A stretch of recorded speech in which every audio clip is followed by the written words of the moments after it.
Computing Machinery and Intelligence. Authors A. M. Turing. Source: Mind, New Series, Volume 59, No. 236, October 1950, pp. 433 to 460. Published by Oxford University Press on behalf of the Mind Association. Table URL: http://www.jstore.org/stable2251299. Accessed 25/08/2008, 1856.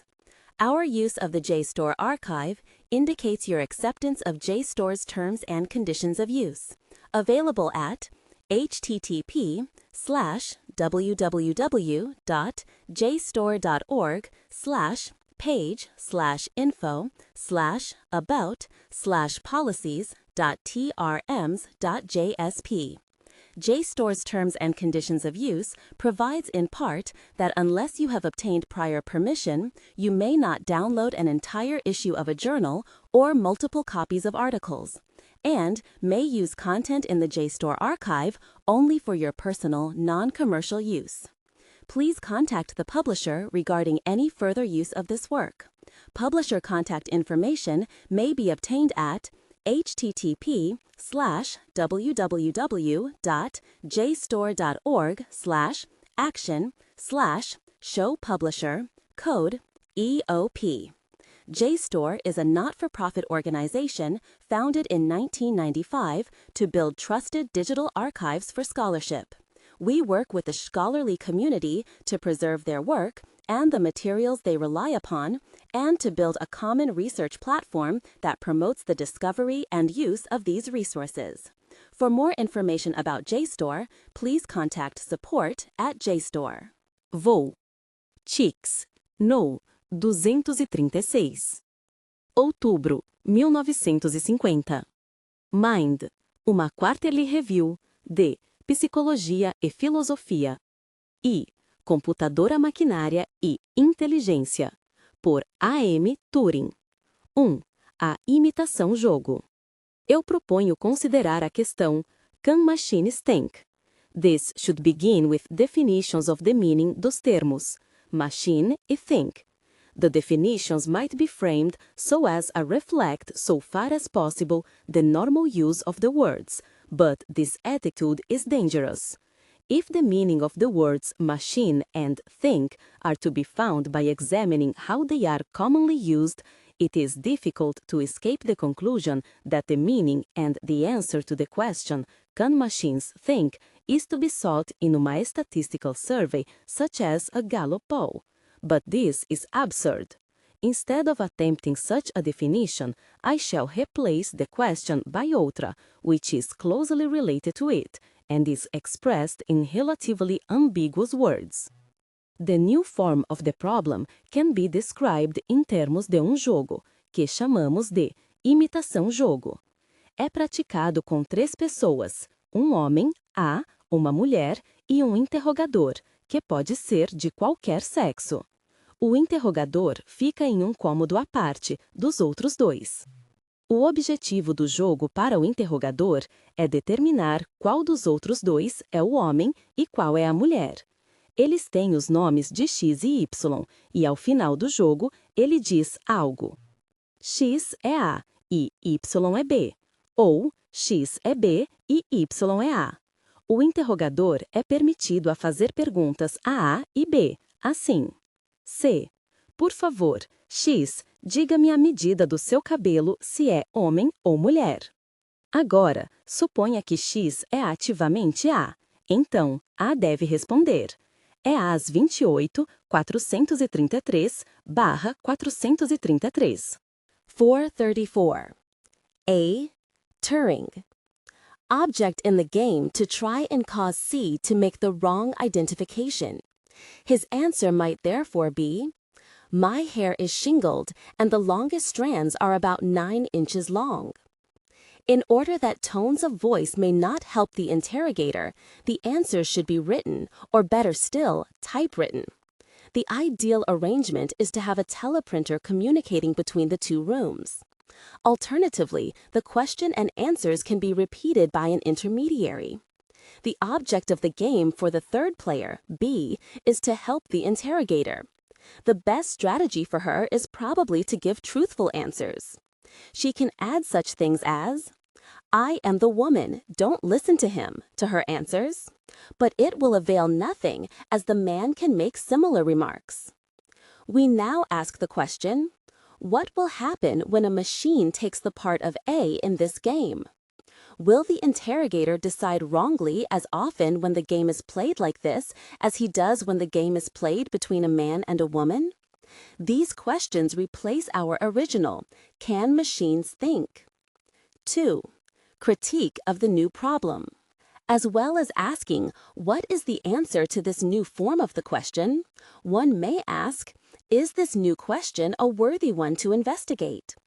This latter question we investigate without further ado, thereby cutting short an infinite regress.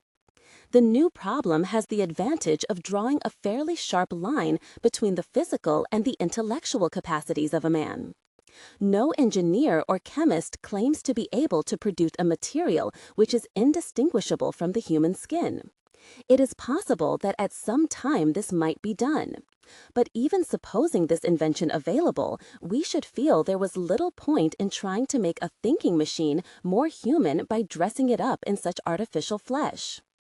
The form in which we have set the problem reflects this fact in the condition which prevents the interrogator from seeing or touching the other competitors or hearing their voices.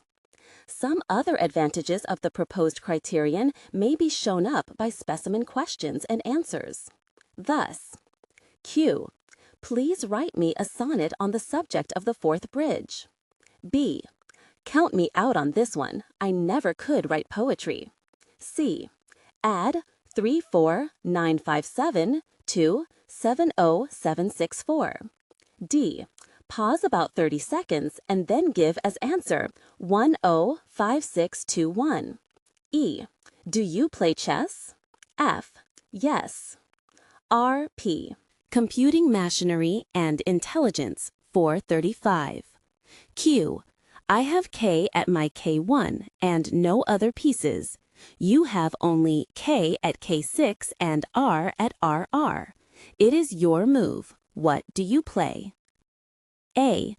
After a pause of 15 seconds, RR8. The question and answer method seems to be suitable for introducing almost any one of the fields of human endeavor that we wish to include. We do not wish to penalize the machine for its inability to shine in beauty competitions, nor to penalize a man for losing in a race against an aeroplane. The conditions of our game make these disabilities irrelevant. The witnesses can brag, if they consider it advisable, as much as they please about their charms, strength, or heroism, but the interrogator cannot demand practical demonstrations. The game may perhaps be criticized on the ground that the odds are weighted too heavily against the machine. If the man were to try and pretend to be the machine, he would clearly make a very poor showing. He would be given away at once by slowness and inaccuracy in arithmetic. May not machines carry out something which ought to be described as thinking, but which is very different from what a man does? This objection is a very strong one, but at least we can say that if, nevertheless, a machine can be constructed to play the imitation game satisfactorily, we need not be troubled by this objection. It might be urged that when playing the imitation game, the best strategy for the machine may possibly be something other than imitation of the behavior of a man. This may be, but I think it is unlikely that there is any great effect of this kind. In any case, there is no intention to investigate here the theory of the game, and it will be assumed that the best strategy is to try to provide answers that would naturally be given by a man. 3. The machines concerned in the game. The question which we put in Section 1 will not be quite definite until we have specified what we mean by the word machine. It is natural that we should wish to permit every kind of engineering technique to be used in our machines. We also wish to allow the possibility that an engineer or team of engineers may construct a machine which works, but whose manner of operation cannot be satisfactorily described by its constructors because they have applied a method which is largely experimental. Finally, we wish to exclude from the machines men born in the usual manner. It is difficult to frame the definitions so as to satisfy these three conditions. One might, for instance, insist that the team of engineers should be all of one sex, but this would not really be satisfactory, for it is probably possible to rear a complete individual from a single cell of the skin, say, of a man. To do so would be a feat of biological technique deserving of the very highest praise, but we would not be inclined to regard it as a case of constructing a thinking machine. This prompts us to abandon the requirement that every kind of technique should be permitted. We are the more ready to do so in view of the fact that the present interest in thinking machines has been aroused by a particular kind of machine, usually called an electronic computer or digital computer. Following this suggestion, we only permit digital computers to take part in our game. This restriction appears at first sight to be a very drastic one. To attempt to show that it is not so in reality. To do this necessitates a short account of the nature and properties of these computers. It may also be said that this identification of machines with digital computers, like our criterion for thinking, will only be unsatisfactory if, contrary to my belief, it turns out that digital computers are unable to give a good showing in the game. There are already a number of digital computers in working order, and it may be asked, why not try the experiment straight away? It would be easy to satisfy the conditions of the game. A number of interrogators could be used and statistics compiled to show how often the right identification was given. The short answer is that we are not asking whether all digital computers would do well in the game, nor whether the computers at present available would do well, but whether there are imaginable computers which would do well. But this is only the short answer. We shall see this question in a different light later. 4. Digital computers. The idea behind digital computers may be explained by saying that these machines are intended to carry out any operations which could be done by a human computer. The human computer is supposed to be following fixed rules. He has no authority to deviate from them in any detail. We may suppose that these rules are supplied in a book, which is altered whenever he is put on to a new job. He has also an unlimited supply of paper on which he does his calculations. He may also do his multiplications and additions on a desk machine, but this is not important. If we use the above explanation as a definition, we shall be computing machinery and intelligence. 437. Danger of circularity of argument. We avoid this by giving an outline of the means by which the desired effect is achieved. A digital computer can usually be regarded as consisting of three parts. I, store. II, executive unit. I3, control. The store is a store of information and corresponds to the human computer's paper, whether this is the paper on which he does his calculations or that on which his book of rules is printed. Insofar as the human computer does calculations in his head, a part of the store will correspond to his memory. The executive unit is the part which carries out the various individual operations involved in a calculation. What these individual operations are will vary from machine to machine. Usually fairly lengthy operations can be done, such as multiply 3540 675 445 by 707 6345 687, but in some machines only very simple ones such as write down 0 are possible.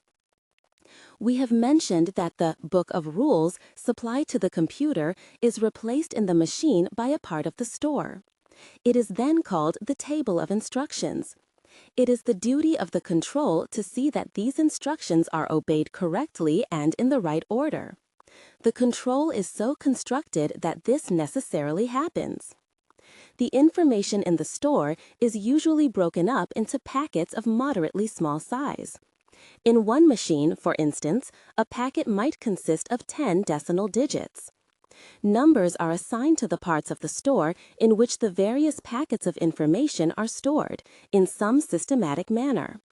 A typical instruction might say, add the number stored in position 6809 to that in 4302 and put the result back into the latter storage position. Needless to say, it would not occur in the machine expressed in English. It would more likely be coded in a form such as 6809 4302 17. Here, 17 says which of various possible operations is to be performed on the two numbers. In this case, the operation is that described above, viz., add the number, etc. It will be noticed that the instruction takes up 10 digits and so forms one packet of information, very conveniently.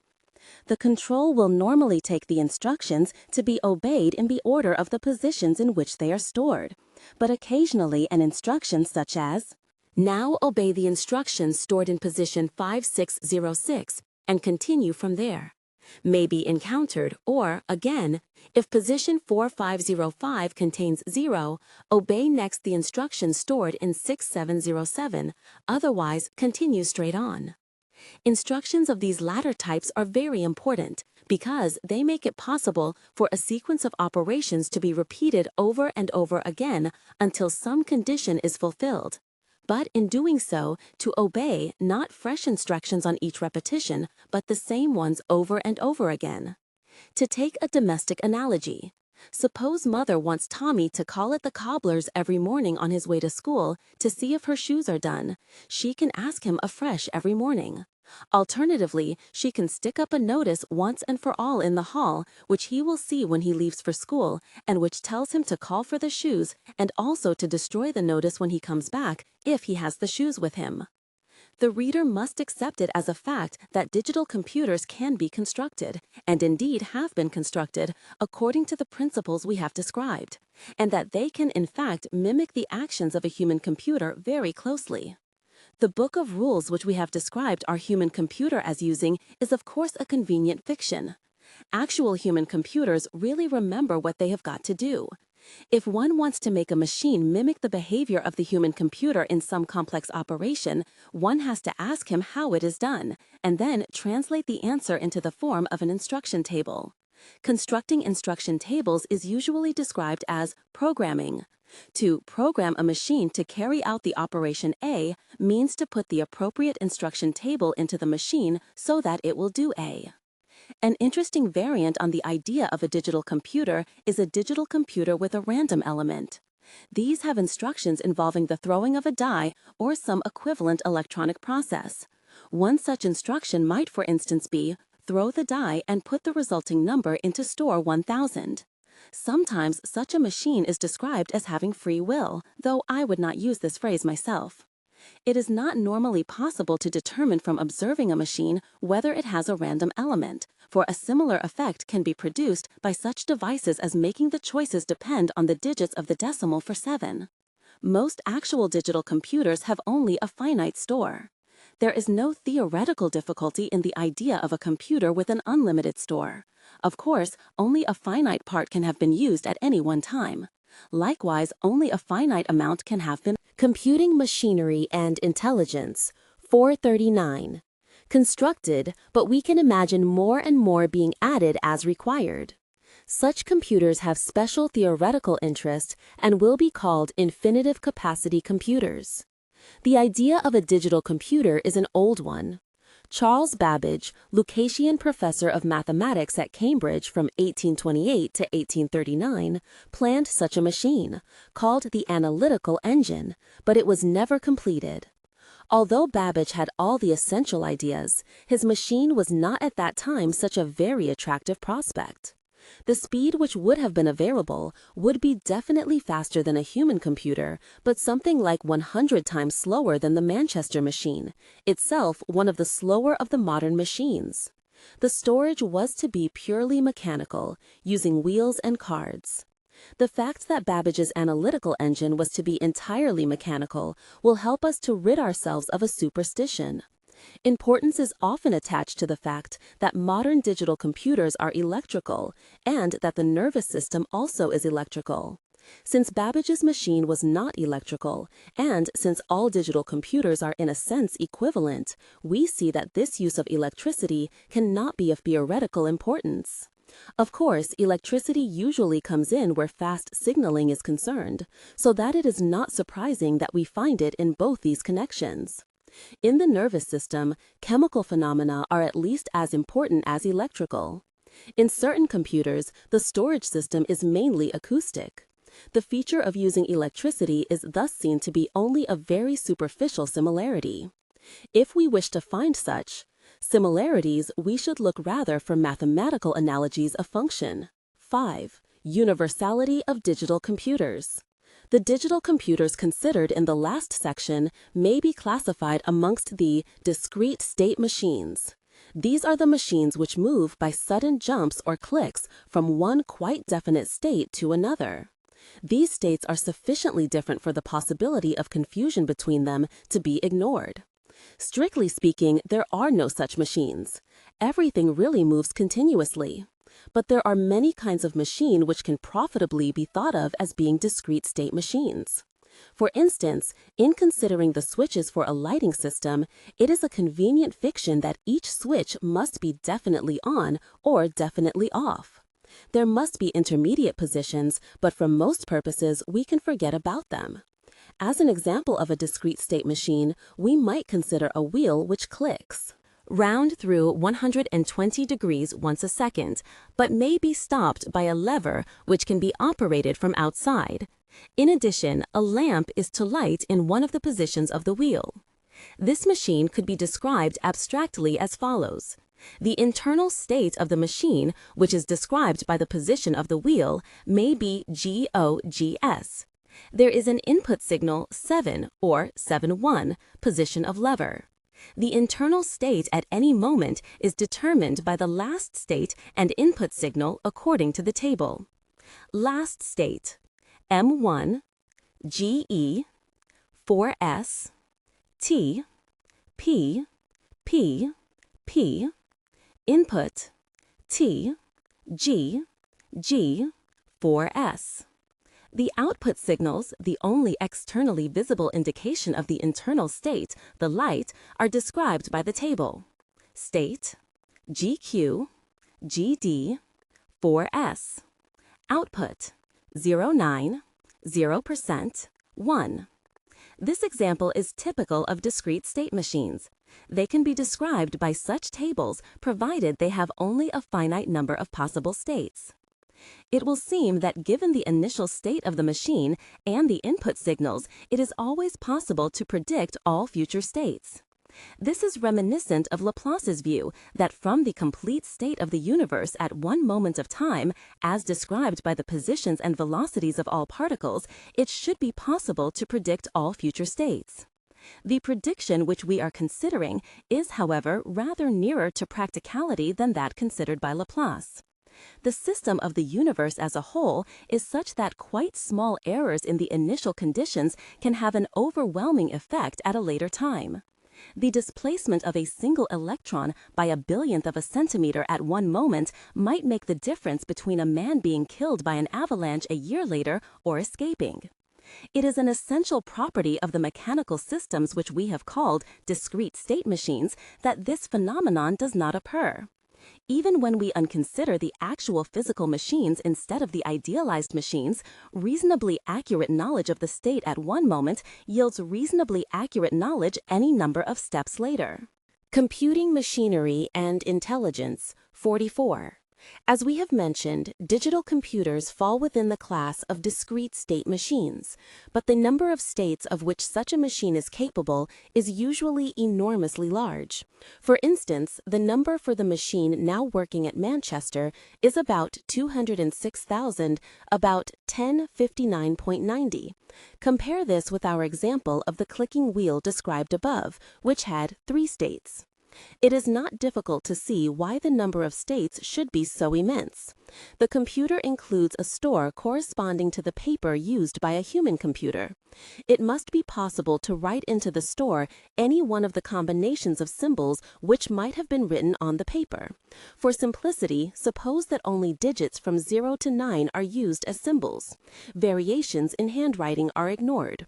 Suppose the computer is allowed 100 sheets of paper, each containing 50 lines, each with room for 30 digits. Then the number of states is 10, 100 times 50 times 30, 7, 150,000. This is about the number of states of 3 Manchester machines put together. The logarithm to the base 2 of the number of states is usually called the storage capacity of the machine. Thus, the Manchester machine has a storage capacity of about 165,000, and the wheel machine of our example about 1/6. If 2 machines are put together, their capacities must be added to obtain the capacity of the resultant machine. This leads to the possibility of statements such as, the Manchester machine contains 64 magnetic tracks, each with a capacity of 2,560, 8 electronic tubes with a capacity of 1,280. Miscellaneous storage amounts to about 300, making a total of 174,380. Given the table corresponding to a discrete state machine, it is possible to predict what it will do. There is no reason why this calculation should not be carried out by means of a digital computer. Provided it could be carried out sufficiently quickly, the digital computer could mimic the behavior of any discrete state machine. The imitation game could then be played with the machine in question as B and the mimicking digital computer as A, and the interrogator would be unable to distinguish them. Of course, the digital computer must have an adequate storage capacity as well as working sufficiently fast. Moreover, it must be programmed afresh for each new machine which it is desired to mimic. This special property of digital computers, that they can mimic any discrete state machine, is described by saying that they are universal machines. The existence of machines with this property has the important consequence that, considerations of speed apart, it is unnecessary to design various new machines to do various computing processes. They can all be 449 A. Turing.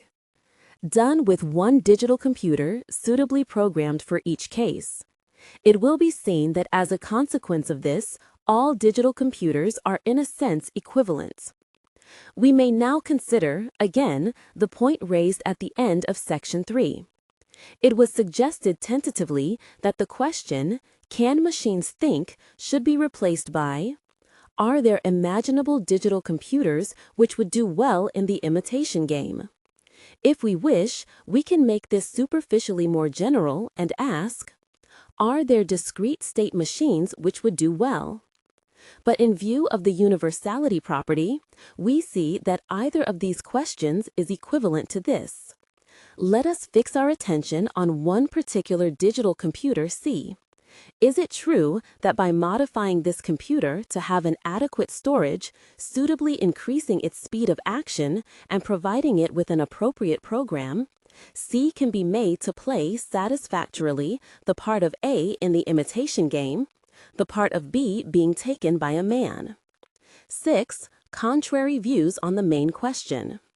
We may now consider the grounds to have been cleared, and we are ready to proceed to the debate on our question, "Can machines think?" and the variants of it quoted at the end of the last section. We cannot totally abandon the original form of the problem, for opinions will differ as to the appropriateness of the substitution, and we must at least listen to what has to be said in this connection. It will simplify matters for the reader if I explain first my own beliefs in the matter. Consider first the more accurate form of the question. I believe that in about 50 years' time, it will be possible to program computers with a storage capacity of about 10, to make them play the imitation game so well that an average interrogator will not have more than 70% chance of making the right identification after 5 minutes of questioning. The original question, "Can machines think?" I believe to be too meaningless to deserve discussion. Nevertheless, I believe that at the end of the century, the use of words and general educated opinion will have altered so much that one will be able to speak of machines thinking without expecting to be contradicted. I believe further that no useful purpose is served by concealing these beliefs. The popular view that scientists proceed inexorably from well-established fact to well-established fact, never being influenced by any unproved conjecture, is quite mistaken. Provided it is made clear which are proved facts and which are conjectures, no harm can result. Conjectures are of great importance since they suggest useful lines of research. Computing machinery and intelligence. 443. I now proceed to consider opinions opposed to my own. 1. The theological objection. Thinking is a function of man's immortal soul. God has given an immortal soul to every man and woman, but not to any other animal or to machines. Hence, no animal or machine can think. I am unable to accept any part of this, but will attempt to reply in theological terms. I should find the argument more convincing if animals were classed with men, for there is a greater difference, to my mind, between the typical animate and the inanimate than there is between man and the other animals. The arbitrary character of the orthodox view becomes clearer if we consider how it might appear to a member of some other religious community. How do Christians regard the Muslim view that women have no souls? But let us leave this point aside and return to the main argument. It appears to me that the argument quoted above implies a serious restriction of the omnipotence of the Almighty. It is admitted that there are certain things that he cannot do, such as making one equal to two. But should we not believe that he has freedom to confer a soul on an elephant if he sees fit? We might expect that he would only exercise this power in conjunction with a mutation which provided the elephant with an appropriately improved brain to minister to the needs of this soul. An argument of exactly similar form may be made for the case of machines. It may seem different because it is more difficult to swallow. But this really only means that we think it would be less likely that he would consider the circumstances suitable for conferring a soul. The circumstances in question are discussed in the rest of this paper. In attempting to construct such machines, we should not be irreverently usurping his power of creating souls, any more than we are in the procreation of children. Rather, we are, in either case, instruments of his will providing mansions for the souls that he creates. However, this is mere speculation. I am not very impressed with theological arguments, whatever they may be used to support. Such arguments have often been found unsatisfactory in the past. In the time of Galileo, it was argued that the texts, and the sun stood still, and hasted not to go down about a whole day, Joshua 10:13, and he laid the foundations of the earth. 1. Possibly this view is heretical. St. Thomas Aquinas, Summa Theologica, quoted by Bertrand Russell, page 480, states that God cannot make a man to have no soul. But this may not be a real restriction on his powers, but only a result of the fact that men's souls are immortal and therefore indestructible. 444. A. M. Turing. That it should not move at any time, Psalm CV, verse 5, were an adequate refutation of the Copernican theory. With our present knowledge, such an argument appears futile. When that knowledge was not available, it made a quite different impression. 2. The heads in the sand objection. The consequences of machines thinking would be too dreadful. Let us hope and believe that they cannot do so. This argument is seldom expressed quite so openly as in the form above, but it affects most of us who think about it at all. We like to believe that man is in some subtle way superior to the rest of creation. It is best if he can be shown to be necessarily superior, for then there is no danger of him losing his commanding position. The popularity of the theological argument is clearly connected with this feeling. It is likely to be quite strong in intellectual people, since they value the power of thinking more highly than others and are more inclined to base their belief in the superiority of man on this power. I do not think that this argument is sufficiently substantial to require refutation. Consolation would be more appropriate. Perhaps this should be sought in the transmigration of souls. 3. The mathematical objection. There are a number of results of mathematical logic which can be used to show that there are limitations to the powers of discrete state machines. The best known of these results is known as Gödel's theorem and shows that in any sufficiently powerful logical system, statements can be formulated which can neither be proved nor disproved within the system, unless possibly the system itself is inconsistent. There are other, in some respects similar results due to Church, Kleene, Rosser, and Turing. The latter result is the most convenient, since it refers directly to machines, whereas the others can only be used in a comparatively indirect argument. For instance, if Gödel's theorem is to be used, we need in addition to have some means of describing logical systems in terms of machines and machines in terms of logical systems. The result in question refers to a type of machine which is essentially a digital computer with an infinite capacity. It states that there are certain things that such a machine cannot do. If it is rigged up to give answers to questions as in the imitation game, there will be some questions to which it will either give a wrong answer or fail to give an answer at all, however much time is allowed for a reply. There may, of course, be many such questions, and questions which cannot be answered by one machine may be satisfactorily computing machinery and intelligence, 445, answered by another. We are, of course, supposing for the present that the questions are of the kind to which an answer yes or no is appropriate, rather than questions such as, "What do you think of Picasso?" The questions that we know the machines must fail on are of this type. Consider the machine specified as follows. Will this machine ever answer yes to any question? The dots are to be replaced by a description of some machine in a standard form, which could be something like that used in Section 5. When the machine described bears a certain comparatively simple relation to the machine which is under interrogation, it can be shown that the answer is either wrong or not forthcoming. This is the mathematical result. It is argued that it proves a disability of machines to which the human intellect is not subject. The short answer to this argument is that although it is established that there are limitations to the powers of any particular machine, it has only been stated without any sort of proof that no such limitations apply to the human intellect. But I do not think this view can be dismissed quite so lightly. Whenever one of these machines is asked the appropriate critical question and gives a definite answer, we know that this answer must be wrong. And this gives us a certain feeling of superiority. Is this feeling illusory?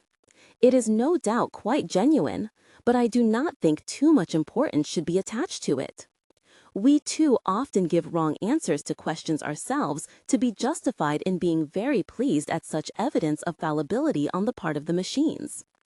Further, our superiority can only be felt on such an occasion in relation to the one machine, over which we have scored our petty triumph. There would be no question of triumphing simultaneously over all machines. In short, then, there might be men cleverer than any given machine, but then again there might be other machines cleverer again, and so on. Those who hold to the mathematical argument would, I think, mostly be willing to accept the imitation game as a basis for discussion. Those who believe in the two previous objections would probably not be interested in any criteria. 4. The argument from consciousness. This argument is very well expressed in Professor Jefferson's Lister oration for 1949, from which I quote, "Not until a machine can write a sonnet or compose a concerto because of thoughts and emotions felt, and not by the chance fall of symbols, could we agree that machine equals brain. That is, not only write it, but know that it had written it. No mechanism could feel, and not merely artificially signal an easy contrivance, pleasure at its successes, grief when its valves fuse, be warmed by flattery, be made miserable by its mistakes, be charmed by sex, be angry or depressed when it cannot get what it wants. This argument appears to be a denial of the validity of our test.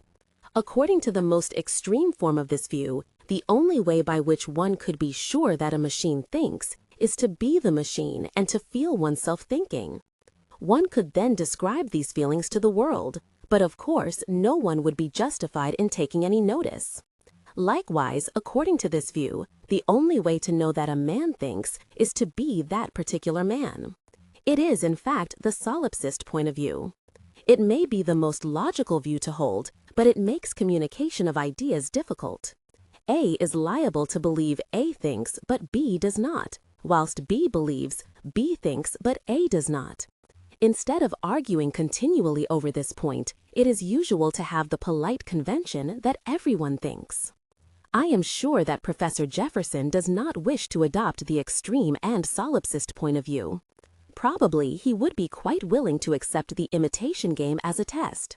The game, with the player B omitted, is frequently used in practice under the name of viva voce, to discover whether someone really understands something or has learned it parrot fashion. Let us listen in to a part of such a viva voce. Interrogator. In the first line of your sonnet, which reads, "Shall I compare thee to a summer's day, would not a spring day do as well or better?" Witness. It wouldn't scan. Interrogator. How about a winter's day? That would scan all right. Witness. Yes, but nobody wants to be compared to a winter's day. Interrogator. Would you say Mr. Pickwick reminded you of Christmas? In a way. Yet, Christmas is a winter's day, and I do not think Mr. Pickwick would mind the comparison. Witness. I don't think you're serious. By a winter's day, one means a typical winter's day rather than a special one like Christmas. And so on. What would Professor Jefferson say if the sonnet writing machine was able to answer like this in the viva voce? I do not know whether he would regard the machine as merely computing machinery and intelligence, 447, artificially signaling these answers, but if the answers were as satisfactory and sustained as in the above passage, I do not think he would describe it as an easy contrivance. This phrase is, I think, intended to cover such devices as the inclusion in the machine of a record of someone reading a sonnet, with appropriate switching to turn it on from time to time. In short, then, I think that most of those who support the argument from consciousness could be persuaded to abandon it rather than be forced into the solipsist position. They will then probably be willing to accept our test. I do not wish to give the impression that I think there is no mystery about consciousness. There is, for instance, something of a paradox connected with any attempt to localize it. But I do not think these mysteries necessarily need to be solved before we can answer the question with which we are concerned in this paper. 5. Arguments from various disabilities. These arguments take the form, I grant you that you can make machines do all the things you have mentioned, but you will never be able to make one to do X. Numerous features X are suggested in this connection. I offer a selection. Be kind, resourceful, beautiful, friendly, P448. Have initiative, have a sense of humor, tell right from wrong, make mistakes, P448. Fall in love, enjoy strawberries and cream, P448. Make someone fall in love with it. Learn from experience, P456F. Use words properly. Be the subject of its own thought, P449. Have as much diversity of behavior as a man. Do something really new, P450. Some of these disabilities are given special consideration as indicated by the page numbers. No support is usually offered for these statements. I believe they are mostly founded on the principle of scientific induction. A man has seen thousands of machines in his lifetime. From what he sees of them, he draws a number of general conclusions. They are ugly, each is designed for a very limited purpose. When required for a minutely different purpose, they are useless. The variety of behavior of any one of them is very small, etc., etc. Naturally, he concludes that these are necessary properties of machines in general. Many of these limitations are associated with the very small storage capacity of most machines. I am assuming that the idea of storage capacity is extended in some way to cover machines other than discrete state machines. 448. A.M. Turing. The exact definition does not matter as no mathematical accuracy is claimed in the present discussion. A few years ago, when very little had been heard of digital computers, it was possible to elicit much incredulity concerning them if one mentioned their properties without describing their construction. That was presumably due to a similar application of the principle of scientific induction.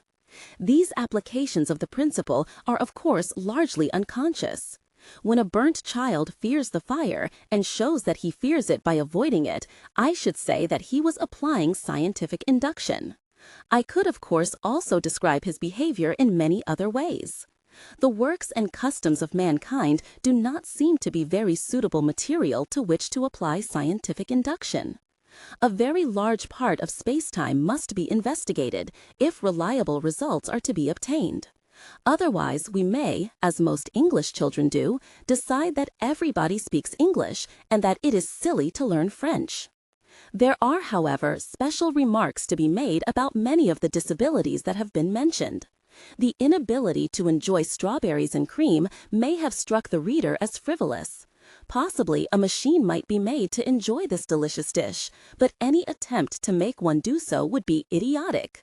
What is important about this disability is that it contributes to some of the other disabilities, e.g., to the difficulty of the same kind of friendliness occurring between man and machine as between white man and white man, or between black man and black man.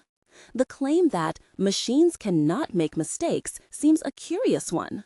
One is tempted to retort, are they any the worse for that? But let us adopt a more sympathetic attitude and try to see what is really meant. I think this criticism can be explained in terms of the imitation game. It is claims that the interrogator could distinguish the machine from the man simply by setting them a number of problems in arithmetic. The machine would be unmasked because of its deadly accuracy. The reply to this is simple. The machine, programmed for playing the game, would not attempt to give the right answers to the arithmetic problems. It would deliberately introduce mistakes in a manner calculated to confuse the interrogator. A mechanical fault would probably show itself through an unsuitable decision as to what sort of a mistake to make in the arithmetic. Even this interpretation of the criticism is not sufficiently sympathetic, but we cannot afford the space to go into it much further. It seems to me that this criticism depends. Computing machinery and intelligence, 449, on a confusion between two kinds of mistake.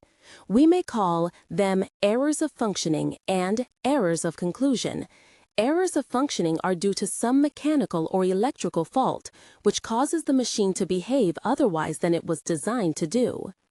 In philosophical discussions, one likes to ignore the possibility of such errors. One is therefore discussing abstract machines. These abstract machines are mathematical fictions rather than physical objects. By definition, they are incapable of errors of functioning.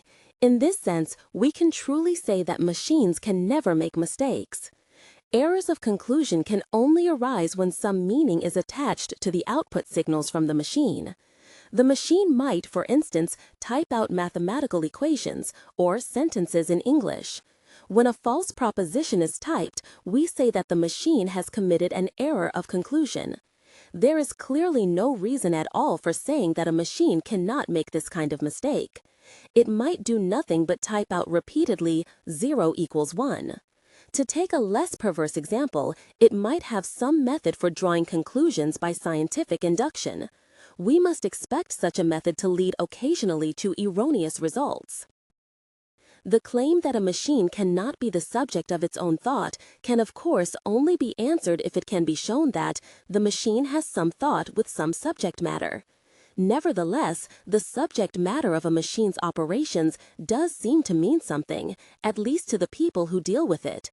If, for instance, the machine was trying to find a solution of the equation x squared minus 40% minus 11 equals 0, one would be tempted to describe this equation as part of the machine's subject matter at that moment.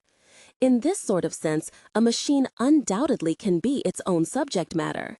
It may be used to help in making up its own programs or to predict the effect of alterations in its own structure. By observing the results of its own behavior, it can modify its own programs so as to achieve some purpose more effectively. These are possibilities of the near future rather than utopian dreams. The criticism that a machine cannot have much diversity of behavior is just a way of saying that it cannot have much storage capacity. Until fairly recently, a storage capacity of even 1,000 digits was very rare. The criticisms that we are considering here are often disguised forms of the argument from consciousness.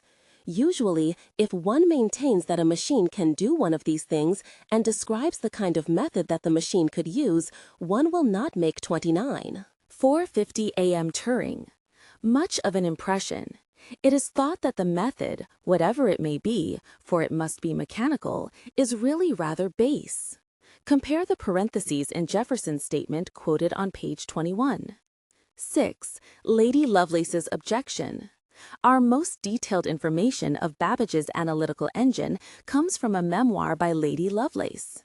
In it, she states, the analytical engine has no pretensions to originate anything. It can do whatever we know how to order it to perform. Her italics. This statement is quoted by Hartree, page 70, who adds, this does not imply that it may not be possible to construct electronic equipment which will think for itself, or in which, in biological terms, one could set up a conditioned reflex, which would serve as a basis for learning. Whether this is possible in principle or not is a stimulating and exciting question, suggested by some of these recent developments. But it did not seem that the machines constructed or projected at the time had this property. I am in thorough agreement with Hartree over this.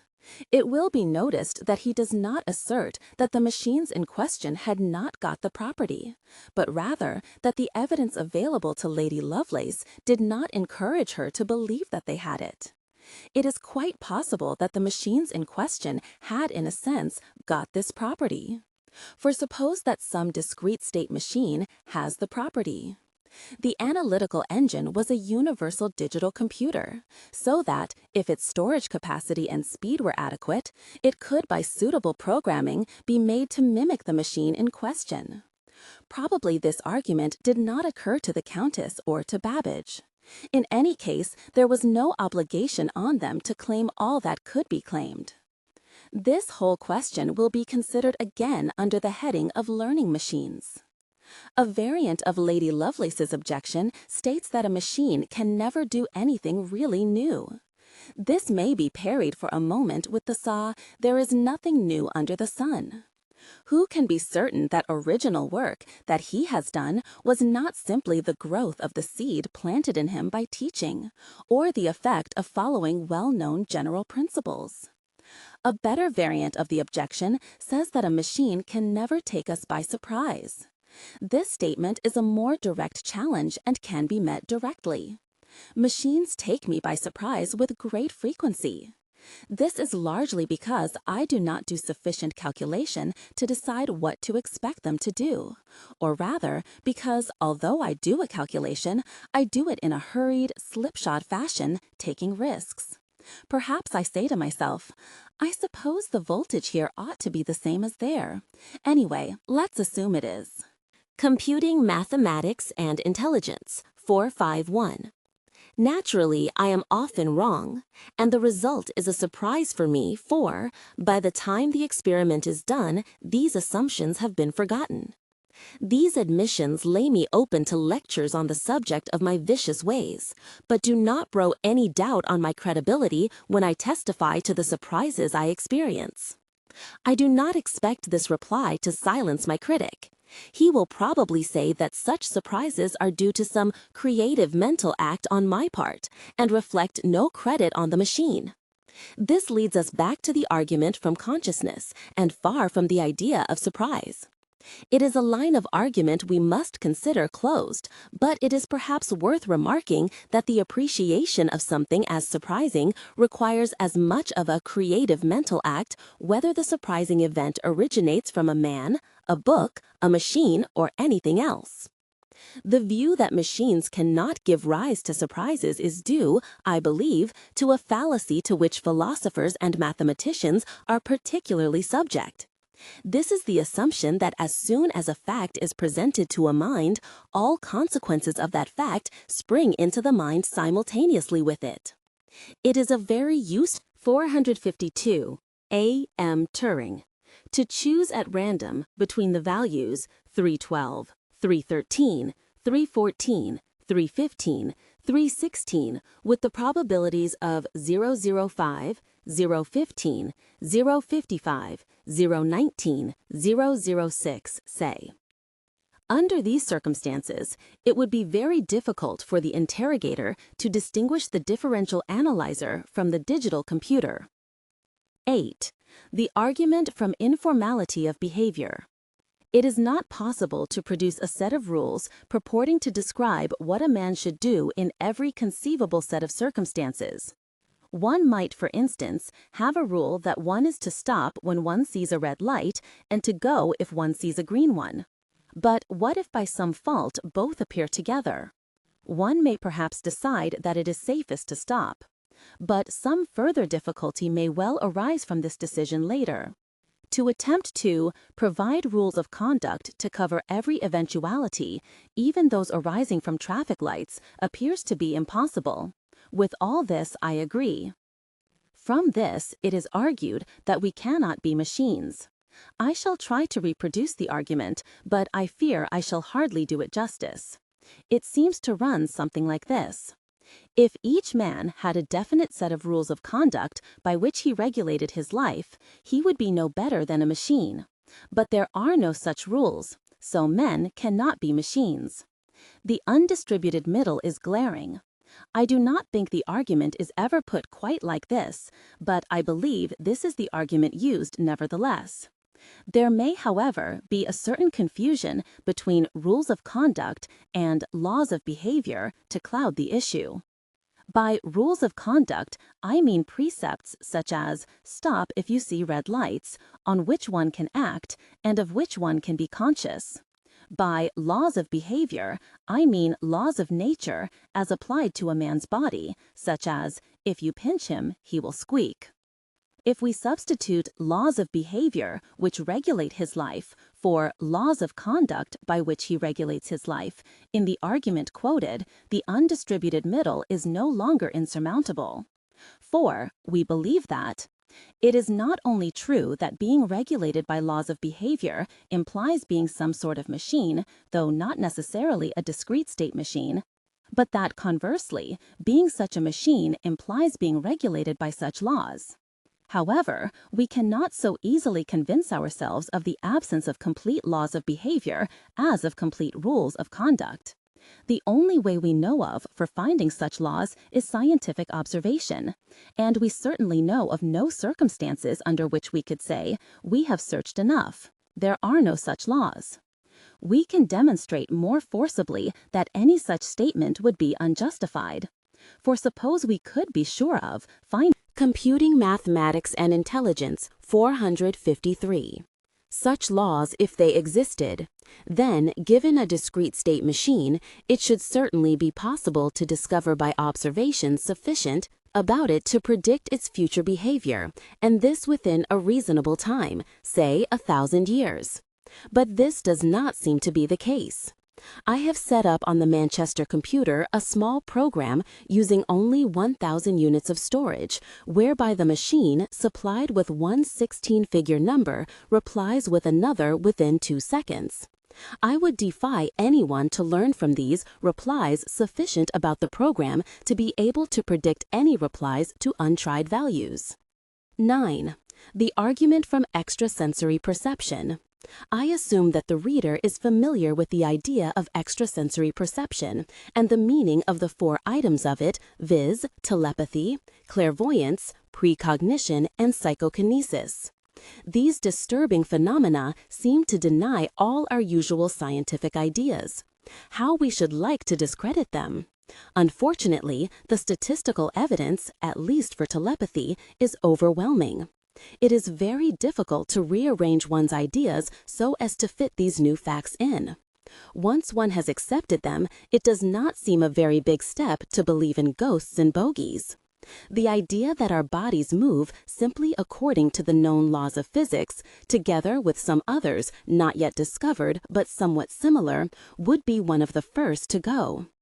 This argument is to my mind quite a strong one.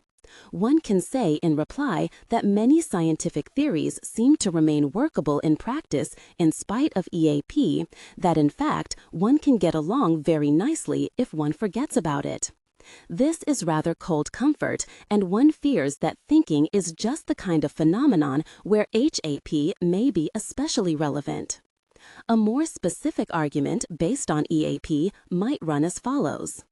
Let us play the imitation game using as witnesses a man who is good as a telepathic receiver and a digital computer. The interrogator can ask such questions as, "What suit does the card in my right hand belong to?"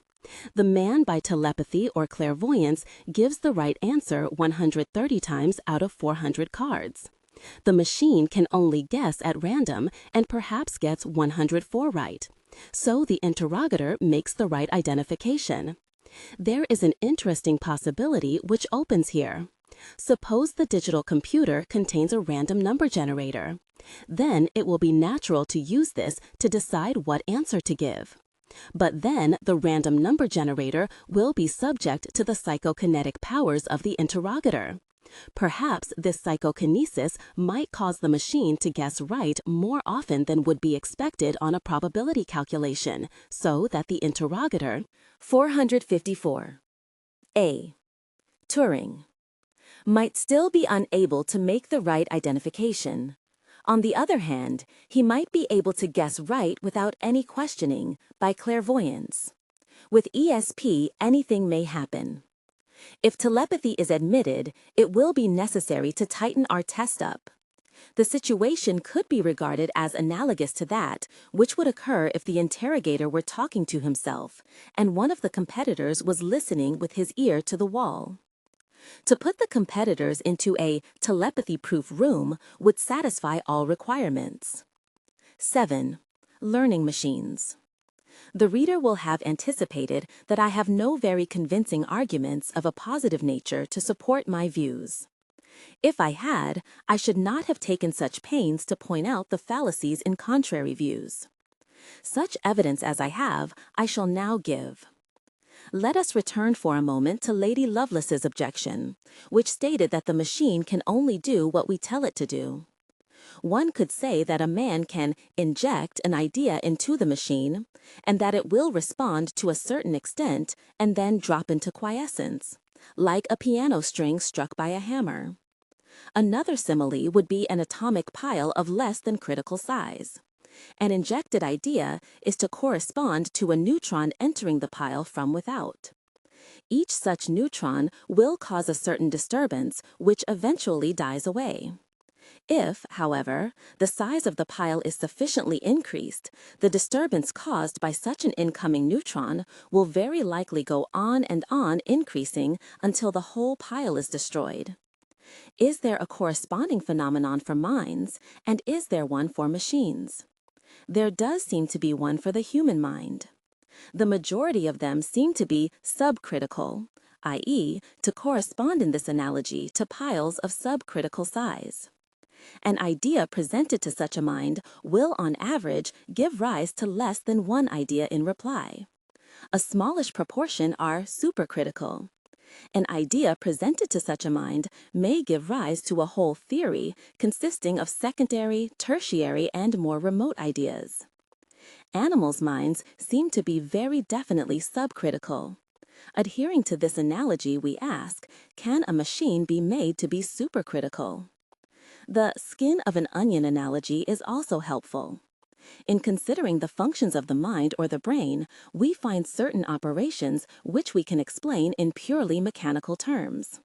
This, we say, does not correspond to the real mind. It is a sort of skin, which we must strip off if we are to find the real mind. But then, in what remains, we find a further skin to be stripped off, and so on. Computing machinery and intelligence, 455. Proceeding in this way, do we ever come to the real mind, or do we eventually come to the skin, which has nothing in it? In the latter case, the whole mind is mechanical. It would not be a discrete state machine, however. We have discussed this. These last two paragraphs do not claim to be convincing arguments. They should rather be described as recitations tending to produce belief. The only really satisfactory support that can be given for the view expressed at the beginning of Section 6 will be that provided by waiting for the end of the century and then doing the experiments described. But what can we say in the meantime? What steps should be taken now if the experiment is to be successful? As I have explained, the problem is mainly one of programming. Advances in engineering will have to be made too, but it seems unlikely that these will not be adequate for the requirements. Estimates of the storage capacity of the brain vary from 101 to 110 binary digits. I incline to the lower values and believe that only a very small fraction is used for the higher types of thinking. Most of it is probably used for the retention of visual impressions. I should be surprised if more than 10 and 1 was required for satisfactory playing of the imitation game, at any rate against a blind man. Note, the capacity of the Encyclopedia Britannica, 11th edition, is 2x10. A storage capacity of 10 and 1 would be a very practicable possibility even by present techniques. It is probably not necessary to increase the speed of operations of the machines at all. Parts of modern machines, which can be regarded as analogs of nerve cells, work about 1,000 times faster than the latter. This should provide a margin of safety which could cover losses of speed arising in many ways. Our problem, then, is to find out how to program these machines to play the game. At my present rate of working, I produce about 1,000 digits of program a day, so that about 60 workers working steadily through the 50 years might accomplish the job if nothing went into the waste paper basket. Some more expeditious method seems desirable. In the process of trying to imitate an adult human mind, we are bound to think a good deal about the process which has brought it to the state that it is in. We may notice 3 components. A. The initial state of the mind, say at birth. B. The education to which it has been subjected. C. Other experience, not to be described as education, to which it has been subjected. Instead of trying to produce a program to simulate the adult mind, why not rather try to produce one which simulates the child's? If this were then subjected to an appropriate course of education, one would obtain the adult brain. Presumably, the child brain is something like a notebook as one buys it from the stationers. Rather little mechanism and lots of blank sheets. Mechanism and writing are from our point of view almost synonymous. Our hope is that there is so little mechanism in the child brain that something like it can be easily programmed. The amount of work in the education we can assume as a first approximation to be much the same as for the human child. We have thus divided our problem into 2 parts, the child program and the education process. These two remain very closely connected. We cannot expect to find a good child machine at the first attempt. One must experiment with teaching one such machine and see how well it learns. One can then try another and see if it is better or worse. There is an obvious connection between this process and evolution by the identifications. Structure of the child machine equals hereditary material. Changes equals mutations. Natural selection equals judgment of the experimenter. One may hope, however, that this process will be more expeditious than evolution. The survival of the fittest is a slow method for measuring advantages. The experimenter, by the exercise of intelligence, should be able to speed it up. Equally important is the fact that he is not restricted to random mutations. If he can trace a cause for some weakness, he can probably think of the kind of mutation which will improve it. It will not be possible to apply exactly the same teaching process to the machine as to a normal child. It will not, for instance, be provided with legs so that it could not be asked to go out and fill the coal scuttle. Possibly it might not have eyes. But however well these deficiencies might be overcome by clever engineering, one could not send the creature to school without the other children making excessive fun of it. It must be given some tuition. We need not be too concerned about the legs, eyes, etc. The example of Ms. Helen Keller shows that education can take place provided that communication in both directions between teacher and pupil can take place by some means or other. Computing machinery and intelligence. 457. We normally associate punishments and rewards with the teaching process. Some simple child machines can be constructed or programmed on this sort of principle. The machine has to be so constructed that events which shortly preceded the occurrence of a punishment signal are unlikely to be repeated, whereas a reward signal increased the probability of repetition of the events which led up to it. These definitions do not presuppose any feelings on the part of the machine. I have done some experiments with one such child machine and succeeded in teaching it a few things, but the teaching method was too unorthodox for the experiment to be considered really successful.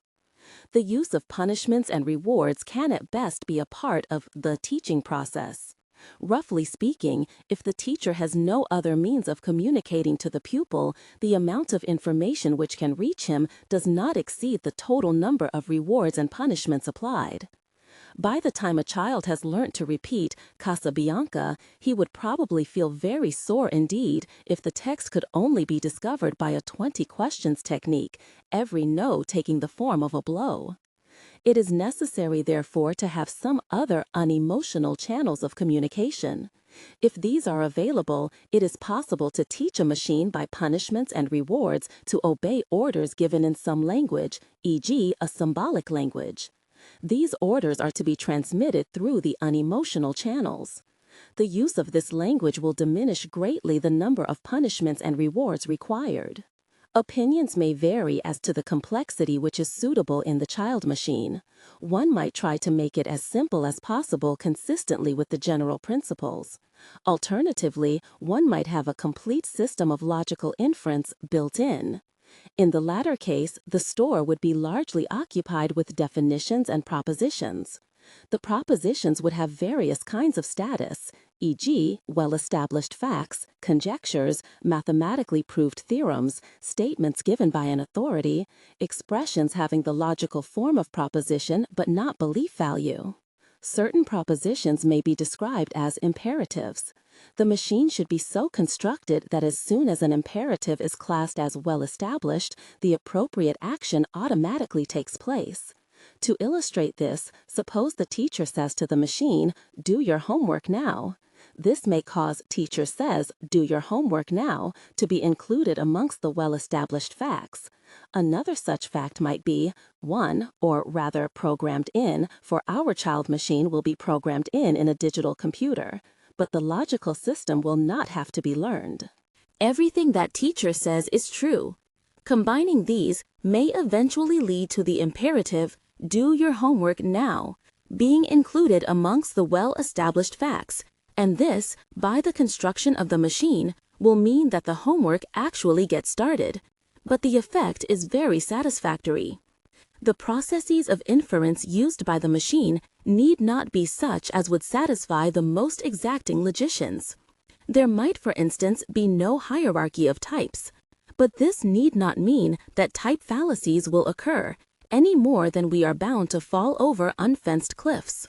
Suitable imperatives, expressed within the systems, not forming part of the rules of the system, such as, "Do not use a class unless it is a subclass of one which has been mentioned by teacher," can have a similar effect to "Do not go too near the edge." The imperatives that can be obeyed by a machine that has no limbs are bound to be of a rather intellectual character, as in the example, "doing homework," given above. Important amongst such imperatives will be ones which regulate the order in which the rules of the logical system concerned are to be applied. For at each stage, when one is using a logical system, there is a very large number of alternative steps, any of which one is permitted to apply so far as obedience to the rules of the logical system is concerned. These choices make the difference between a brilliant and a footling reasoner, not the difference between a sound and a fallacious one. Propositions leading to imperatives of this kind might be, when Socrates is mentioned, use the syllogism in Barbara. Or, if one method has been proved to be quicker than another, do not use the slower method. Some of these may be given by authority, but others may be produced by the machine itself, e.g., by scientific induction. The idea of a learning machine may appear paradoxical to some readers. How can the rules of operation of the machine change? They should describe completely how the machine will react, whatever its history might be, whatever changes it might undergo. The rules are thus quite time invariant. This is quite true. The explanation of the paradox is that the rules which get changed in the learning process are of a rather less pretentious kind, claiming only an ephemeral validity. The reader may draw a parallel with the Constitution of the United States. An important feature of a learning machine is that its teacher will often be very largely ignorant of quite what is going on inside, although he may still be able to some extent to predict his pupil's behavior. This should apply most strongly to the Computing Machinery and Intelligence 459. Later education of a machine arising from a child machine of well-tried design or program. This is in clear contrast with normal procedure when using a machine to do computations. One's object is then to have a clear mental picture of the state of the machine at each moment in the computation. This object can only be achieved with a struggle. The view that the machine can only do what we know how to order it to do appears strange in face of this. Most of the programs which we can put into the machine will result in its doing something that we cannot make sense of at all, or which we regard as completely random behavior. Intelligent behavior presumably consists in a departure from the completely disciplined behavior involved in computation, but a rather slight one which does not give rise to random behavior or to pointless repetitive loops. Another important result of preparing our machine for its part in the imitation game by a process of teaching and learning is that human fallibility is likely to be omitted in a rather natural way, i.e., without special coaching. The reader should reconcile this with the point of view on pages 24-25. Processes that are learnt do not produce 100% certainty of result. If they did, they could not be unlearned. It is probably wise to include a random element in a learning machine. See page 438. A random element is rather useful when we are searching for a solution of some problem. Suppose, for instance, we wanted to find a number between 50 and 200 which was equal to the square of its digits. We might start at 51, then try 52 and go on until we got a number that worked. Alternatively, we might choose numbers at random until we got a good one.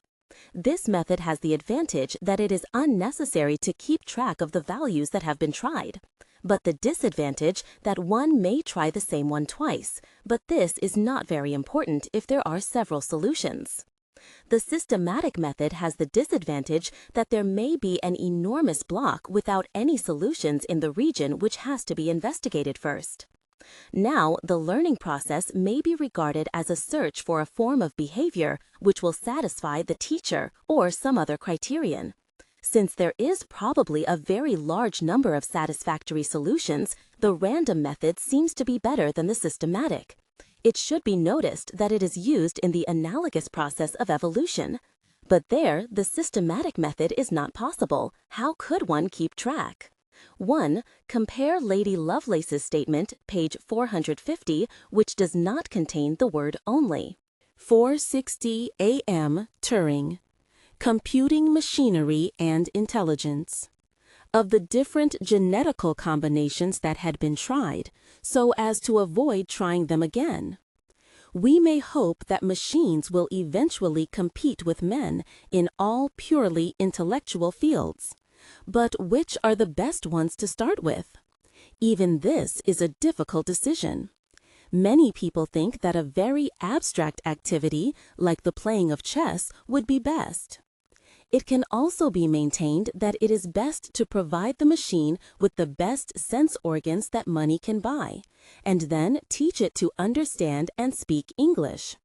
This process could follow the normal teaching of a child. Things would be pointed out and named, etc. Again, I do not know what the right answer is, but I think both approaches should be tried. We can only see a short distance ahead, but we can see plenty there that needs to be done. Bibliography: Samuel Butler, Erewhon, London, 1865. Chapters 28, 24, 25, The Book of the Machines. Alonzo Church, An Unsolvable Problem of Elementary Number Theory. American J of Math, 58, 1936, 345 to 363. K. Gödel. Über Formel unentscheidbare Sätze der Principia Mathematica und verwandter Systeme und Manneshafte für Math und Phys. 1931, 173 to 189. D. R. Hartree. Calculating Instruments and Machines. New York, 1949. S. C. Klein. General Recursive Functions of Natural Numbers. American J of Math, 57, 1935, 153 to 173, and 219 to 244. G. Jefferson. The Mind of Mechanical Man. Lister Oration for 1949. British Medical Journal, Volume I, 1949, 1105 to 1121. Countess of Lovelace. Translator's Notes to an Article on Babbage's Analytical Engine.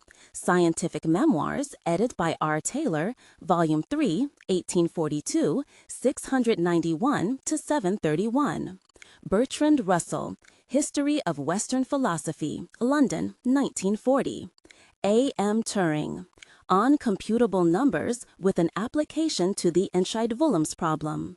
Proc. London Math Society, 2, 42, 230 to 265. Victoria University of Manchester.